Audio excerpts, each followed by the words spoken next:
بسم اللہ الرحمن الرحیم، اللہم صلی علی سیدنا محمد وعلی آلہ سیدنا محمد بقدر حسنہ و جمالہ یا وارث حق وارث۔ ناظرین کرام، حضرت بو علی قلندر رحمۃ اللہ علیہ کی مزید کراماتی ویڈیوز ہم آج کی ویڈیو میں ان کا تذکرہ کریں گے۔ تو آج کی ویڈیو میں ہم بتائیں گے کہ ہندوؤں کو مسلمان کرانے کی کرامت سے متعلق ہم آپ کو بتائیں گے۔ حضرت بو علی قلندر کی کاوشوں اور محنتوں کی برکت سے کئی ہندو مسلمان ہوئے۔ بالخصوص پانی پت کے راجپوتوں نے ایک کثیر تعداد میں اسلام قبول کیا۔ پانی پت میں کوئی 300 کے لگ بھگ ہندو لوگ رہ گئے تھے، باقی سب اسلام قبول کر چکے تھے۔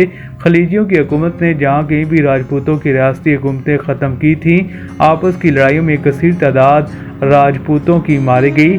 اس علاقے کی ایک حاملہ عورت بچتی بچاتی اور چھپتی چھپاتی ضلع سہارنپور کے گاؤں جوالا پور میں چلی گئی۔ اس کے گھر ایک لڑکا پیدا ہوا جس کا نام امر سنگھ رکھا گیا۔ جب امر سنگھ جوان ہوا تو اس کی ماں نے اسے مسلمانوں اور ان کی حکومتوں کے مظالم سے آگاہ کیا اور ساتھ یہ بھی بتایا کہ فلاں فلاں علاقے پر ہماری حکومت اور جاگیر تھی۔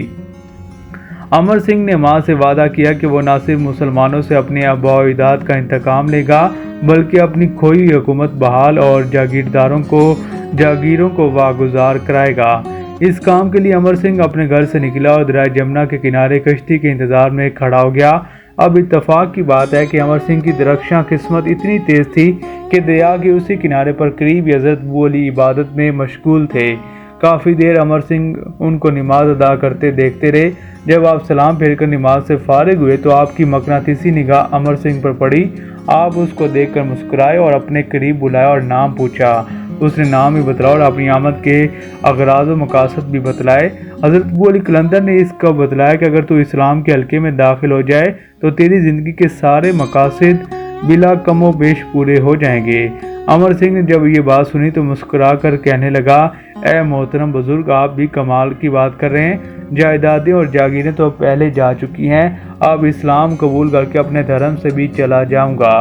حضرت ابو علی قلندر رحمۃ اللہ علیہ نے فرمایا، بیٹے، اسلام کی حلقہ بگوشی تیری کایا پلٹ دے گی اور وہ عزتیں جن کو تو تلاش کرتا پھر رہا ہے اس سے کروڑوں گنا زیادہ تجھے مرتبہ و مقام حاصل ہوگا۔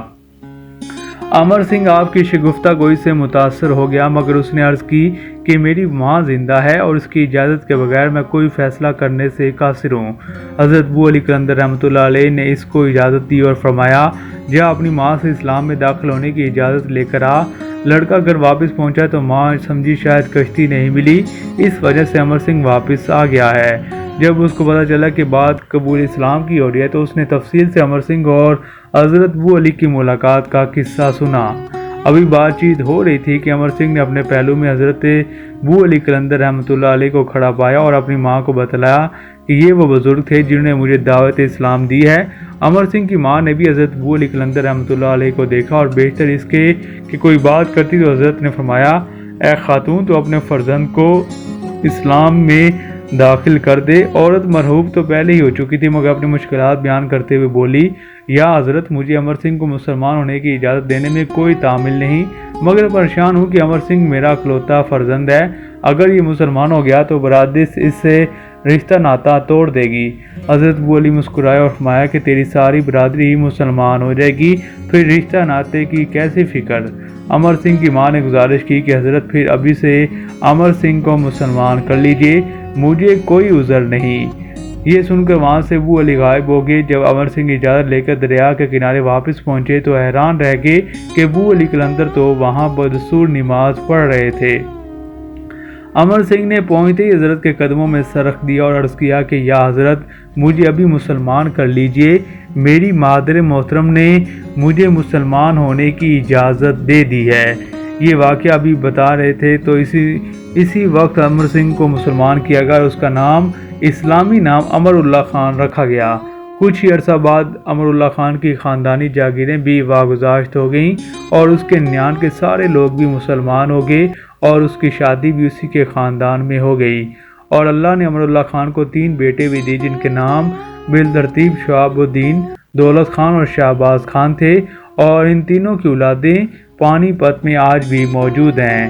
اسی طرح ایک اور روحانی واقعہ ہم آپ کے سامنے گوش گزار کرتے ہیں کہ ایک مرتبہ حضرت ابو علی قلندر رحمۃ اللہ علیہ کا ایک مرید جو کہ مست اور بے خود تھا بازار سے گزر رہا تھا۔ آگے سے حاکم شہر کی سواری آ رہی تھی، ہٹو بچوں کا شور تھا، مگر مست و سرشار مرید نے شاہی سواری کی آمد کو کوئی اہمیت نہ دی۔ حاکم کے چوبیداروں نے اس کو راستے سے ہٹ جانے کے لیے کہا، مگر اس نے ان کی بات نہ سنی۔ چوبیداروں نے اس کی اتنی پٹائی کی کہ ادموا کر کے رکھ دیا۔ وہ روتا سسکتا ہوا ابو علی قلندر کی خدمت میں حاضر ہوا اور سارا واقعہ سنایا۔ حضرت ابو علی قلندر کو بڑا دکھ ہوا۔ انہوں نے فوراً جلال میں آ کر بادشاہ وقت سلطان علاء الدین خلجی کو خط تحریر کیا، جس کا مضمون حسب ذیل ہے: علاء الدین خوطہ دہلی، تمہیں بھلائی نیکی اور بندگان خداوند کی فلاح کی میں نے نصیحت کی تھی، مگر آج تیرے ایک حاکم کے کارندوں نے میرے مرید کو مار مار کر بے حال کر دیا ہے۔ اس کی آہوں نے عرش کو ہلا کر رکھ دیا ہے۔ تمہیں میں حکم دیتا ہوں کہ اپنے حاکم مذکور کو سزا دے اور کوتاہی نہ کرو، ورنہ عذاب الہی کے لیے تیار ہو جاؤ۔ اگر تو سزا دینے میں ناکام رہا تو حکومت کے بھی لائق نہیں ہے۔ سلطان علاء الدین خلجی حضرت ابو علی قلندر کا خط پڑھ کر سناٹے میں آ گیا۔ فوراً مذکورہ حاکم کو پیش کرنے کا حکم دیا۔ جب حاکم کو زنجیروں میں جکڑا ہوا سلطان کے سامنے پیش کیا گیا تو اس نے مرید کو مارنے کی تفصیل پوچھی۔ حاکم نے کہا، جان پناہ، بلا شبہ میرے چوبیداروں نے حضرت ابو علی قلندر کے مرید کو مارا ہے، مگر اس میں میری مرضی کا کوئی دخل نہ تھا۔ چوبیداروں نے میری خوشنودی حاصل کرنے کے لیے ایسا عمل کیا ہے۔ بادشاہ نے کہا کہ اگرچہ تو نے ایسا کرنے کا حکم نہیں دیا، لیکن تیرے چوبیدار جس وقت مارنے میں مشغول تھے تو آپ بھی دیکھ رہے تھے، تو ان کو روکا نہیں گیا۔ تمہاری خاموشی اور تماشا بینی کا اثرین مطلب یہ ہے کہ تو نے جان بوجھ کر اپنے چوبیداروں کو ایسے کرنے دیا، اور اس میں تیری اما اور رضامندی باقاعدہ شامل تھی۔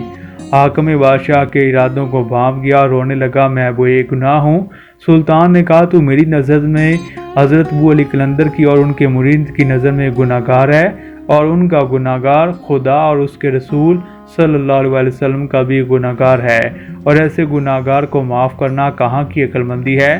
ہزاروں منتوں کے باوجود بادشاہ نے حکم دیا کہ حاکم شہر کی اتنی ہی پٹائی کی جائے اور اس کی جائیداد ضبط کر لی جائے، اور آئندہ ہمیشہ کے لیے اس کے خاندان کے ہر فرد کو شاہی ملازمت کا نااہل قرار دیا جائے۔ اس کے بعد بادشاہ امیر خسرو کی وساطت سے حضرت ابو علی قلندر سے معذرت کا طلبگار ہوا۔ حضرت ابو علی قلندر رحمۃ اللہ علیہ بولے، سلطان نے انصاف کا بول بالا کیا ہے، ورنہ اس مرید کی آہ و فغاں سے تو عرش بھی لرز گیا تھا۔ اب میں سلطان کو معاف کرتا ہوں، اللہ بھی سلطان کو معاف کرے۔ تو ناظرین کرام، یہ تھی حضرت ابو علی قلندر کی کراماتی اور ان کے فیض کی معلوماتی ویڈیوز ہم نے آج تک آپ کو پہنچائی ہیں۔ تو مزید معلوماتی ویڈیوز جاننے کے لیے سلسلہ وارسی آفیشیل کو سبسکرائب کریں اور یہ معلومات دوسروں تک بھی پہنچائیں۔ السلام علیکم ویورز، مزید معلوماتی ویڈیوز کے لیے سلسلہ وارسی آفیشیل کو سبسکرائب، لائک اور کمنٹ کرنا مت بھولیے۔